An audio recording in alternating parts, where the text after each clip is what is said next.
Bonjour Luc. Salut François. Très content de te recevoir à Paris Dauphine. Merci. Et merci d'intervenir sur ce sujet passionnant, l'excellence opérationnelle, la crise Covid et l'évolution avec la digitalisation.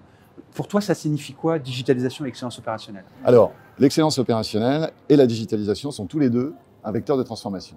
Mais l'excellence opérationnelle, c'est un vecteur de transformation qui existe depuis plusieurs décennies, d'accord, et qui a dû être implanté dans les entreprises, plus ou moins, avec l'engagement du management.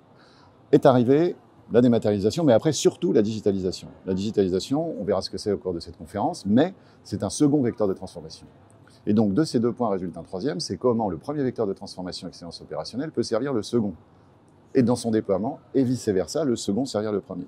D'ailleurs, j'ai une citation amusante à te donner, qui vient de quelqu'un qui est intervenu ici, qui s'appelait Bénédicte Tilloy, qui était directrice des ressources humaines à la SNCF, et qui nous avait dit « Le digital met de la couleur dans l'excellence opérationnelle ». Ah, c'est super, voilà. C'est très imagé et ça fait rêver. C'est quoi les clés pour toi pour réussir justement cette transformation combinée excellence opérationnelle et digitalisation? Alors d'une part, c'est d'avoir effectivement l'excellence opérationnelle implantée. On va dire depuis plusieurs décennies maintenant, les entreprises qui ont souhaité s'orienter vers la performance ont normalement implanté les démarches d'excellence opérationnelle.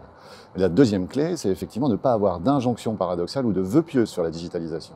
La digitalisation peut être mal comprise par le management. On peut avoir la décision de digitaliser et de ne pas mettre les moyens pour digitaliser derrière.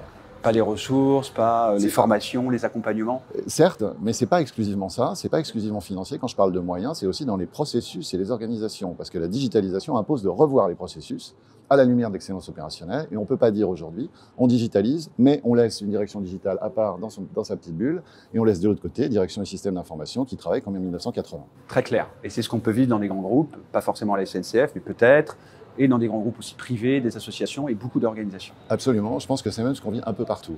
Ok, donc c'est important de partir de là. Alors moi, je suis manager, je suis dirigeant, ou je suis pilote d'une équipe, et j'ai des difficultés, et on me dit de digitaliser. Ouais. Quel est le conseil que tu me donnes, ou peut-être le point de vigilance sur lequel je dois être particulièrement attentif? Alors déjà, si tu me dis que tu as des problèmes dans ton équipe et que tu es manager, je vais te dire que tu n'appliques pas les standards de l'excellence opérationnelle.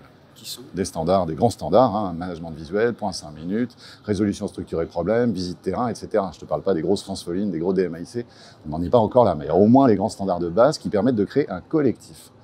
Et une fois que tu vas créer ton collectif, et normalement si ton collectif est créé, déjà normalement tu n'as plus de problème pour insuffler la puissance digitale dans ce collectif. Et ça doit être justement cette décision et cette mise en mouvement qui doit être collective. Il faut travailler ça collectivement. Voilà. Alors c'est intéressant parce que tu parles de l'humain, alors que souvent le digital et l'excellence opérationnelle sont perçus du côté outils, méthodes, techniques. Mais ça demande du temps déjà, cette première transformation, et pourtant on est pressé par la digitalisation. Quelle est toi ton expérience par rapport à ça? Et peut-être le dernier message avant d'aller voir cette conférence pour nous donner envie pour y aller. Alors deux choses. D'abord un message un petit peu théorique. Si tu regardes les grands sociologues, Franck Rosier il va te dire si tu es l'acteur et le système, tu vas voir que quand tu es dans un système, tu as deux possibilités. D'abord être acteur ou être passif. Donc si tu es acteur, c'est bien. Mais être acteur, c'est pas seulement juste je suis dans le système et je fais ce que le système me dit, mais j'aide à transformer le système. Ça, c'est la théorie. Dans la pratique, fais du collectif, applique les grands standards d'excellence opérationnelle et retravaille tes processus. Parce que la digitalisation va impacter en fait le fonctionnement de tes processus, alors que si tu dématérialises, c'est très confort, mais tu fais sur un ordinateur ce que tu faisais hier sur un papier.